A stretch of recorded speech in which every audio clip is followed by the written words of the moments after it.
Assalamualaikum warahmatullahi wabarakatuh. Halo semuanya.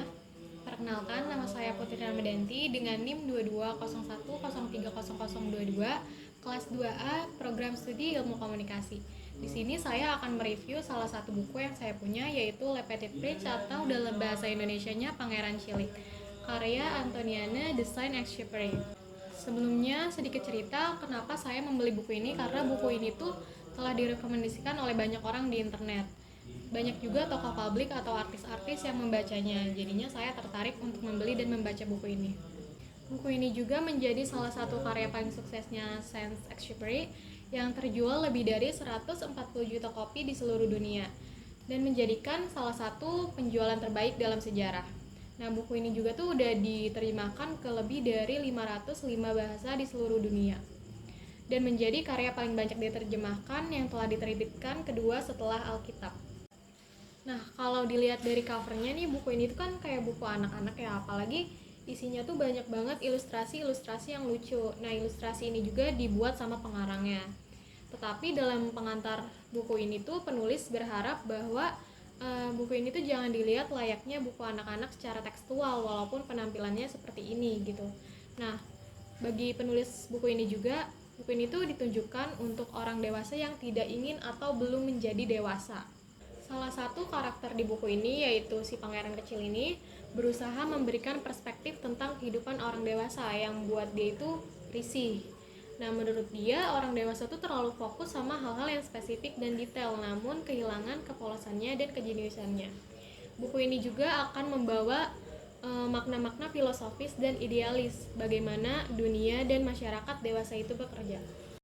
Nah, dari yang udah saya baca, buku ini tuh menceritakan tentang seorang pilot yang terdampar di gurun Sahara.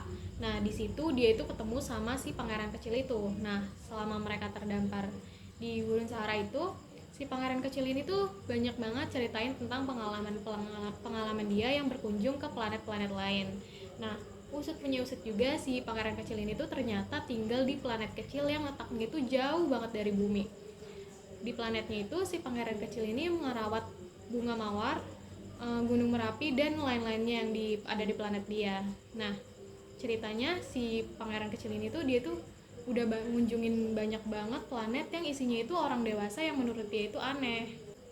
Nah, di sini si pangeran kecil itu cerita kalau misalnya planet pertama yang dia kunjungin itu dihuni oleh seorang raja.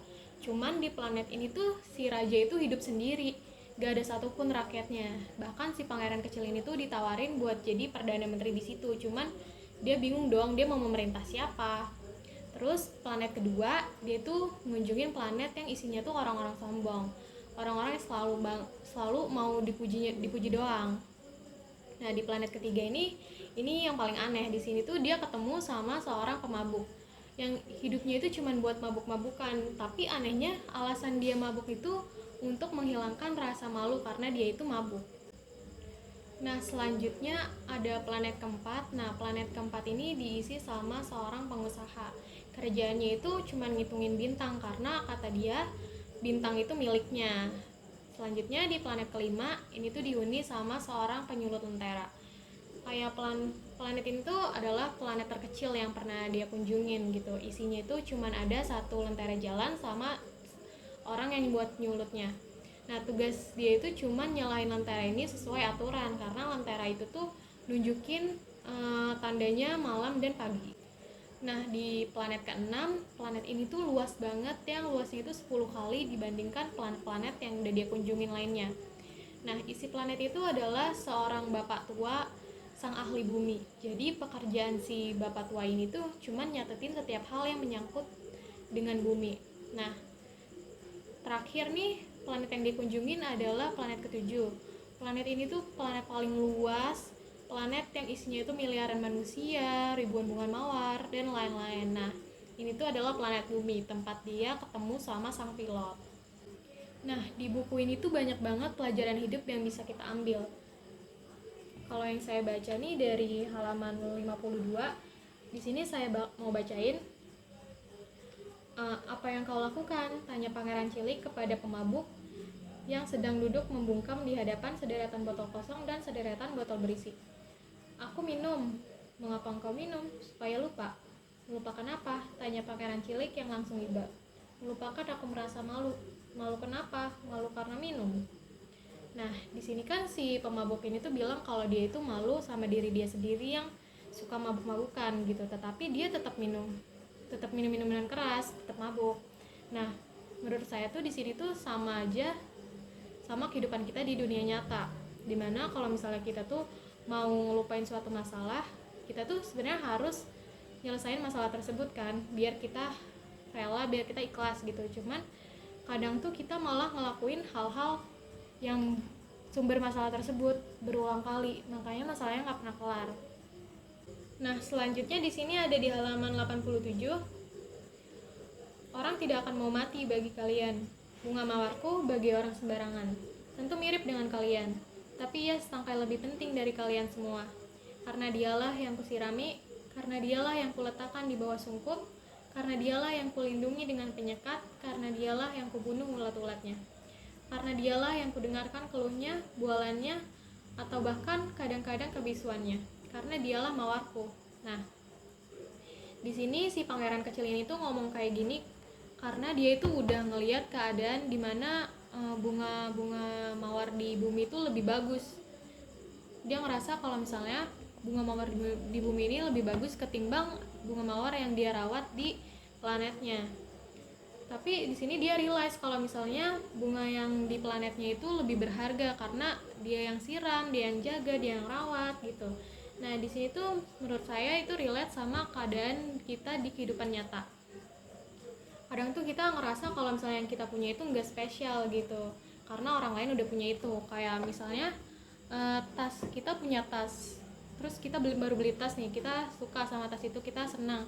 Cuman pas kita ngeliat yang lain juga punya tas gitu, jadi kita udah nggak ngerasa spesial lagi. Cuman atau bahkan tuh tas orang lain tuh lebih mahal, lebih bagus gitu, terus kita ngerasa insecure gitu, padahal tuh tas itu tuh bisa aja hasil tabungan kita, hasil kerja keras kita gitu. Nah, yang lain ada di bagian ending. Orang mempunyai bintang yang berbeda-beda. Bagi mereka yang berlayar, bintang adalah pemandu. Bagi yang lain, mereka hanya lampu-lampu kecil. Bagi yang lain para ilmuwan, mereka adalah persoalan. Bagi pengusahaku, mereka adalah emas. Tetapi semua bintang itu membisu. Kamu akan mempunyai bintang-bintang yang berbeda dengan bintang orang lain. Terus ada lanjutannya lagi. Dan bila kamu sudah terhibur, kamu akan senang karena pernah mengenal aku. Kamu akan menjadi kawanku untuk selama-lamanya. Kamu akan ingin tertawa denganku. Dan kamu kadang-kadang akan membuka jendela begitu saja untuk menikmatinya. Teman-temanmu akan heran melihat kamu tertawa sambil memandang langit. Maka kamu akan katakan kepada mereka, ya, bintang-bintang itu membuatku tertawa, dan mereka akan menganggapku gila. Nah, pembelajaran dari sini tuh kita bisa ambil bahwa satu hal itu bisa mempunyai makna yang berbeda-beda buat orang lain gitu. Kayak misalnya bagi si A maknanya ini, bagi si B maknanya itu. Kayak di cerita ini, dimana si pangeran kecil ini tuh bakalan jadi bintang kalau misalnya dia udah pergi. Nah, si pilot ini bakalan punya salah satu kenangan kalau misalnya bintang di langit itu bakalan ngingetin dia sama si pangeran kecil ini tentang hal-hal yang udah mereka lakuin bersama. Nah, di buku ini juga tuh mengandung beberapa konsep filsafat yang menarik menurut saya. Yang pertama itu tentunya filosofis hidup gitu. Nah, satu tema sentral dalam buku ini itu adalah pernyataan tentang arti dan tujuan hidup gitu. Yang kedua ada filosofis persahabatan tentang si pangeran kecil ini sama bunga mawar yang ada di planetnya, terus kritisme dan tata kelola dunia. Buku ini tuh mencerminkan pandangan kritis terhadap dunia orang dewasa atau pemikiran mereka yang seringkali itu terjebak dalam kepentingan materi dan kekuasaan. Terus ada kehilangan dan kematian. Nah, buku ini juga mengangkat tema tuh tentang kehilangan dan kematian. Pangeran kecil ini tuh harus menghadapi perpisahan dengan teman-teman barunya yang ada di planet-planet yang udah dia kunjungin. Nah, dari keseluruhan cerita di buku ini tuh bagi saya seakan memperlihatkan kehidupan manusia dari kecil hingga dewasa sampai ajal menjemput. Nah, di sini juga dikasih tahu gitu bagaimana hubungan antara manusia dengan manusia dengan makhluk lain, atau bahkan dengan alam semesta. Nah, di sini dibahas juga nilai-nilai hakiki sebagai manusia, tapi dijelasin secara sederhana melalui sudut pandang anak kecil. Nah, mungkin itu saja yang bisa saya sampaikan tentang buku Le Petit Prince ini. Kurang lebihnya mohon maaf. Wassalamualaikum warahmatullahi wabarakatuh. Bye-bye.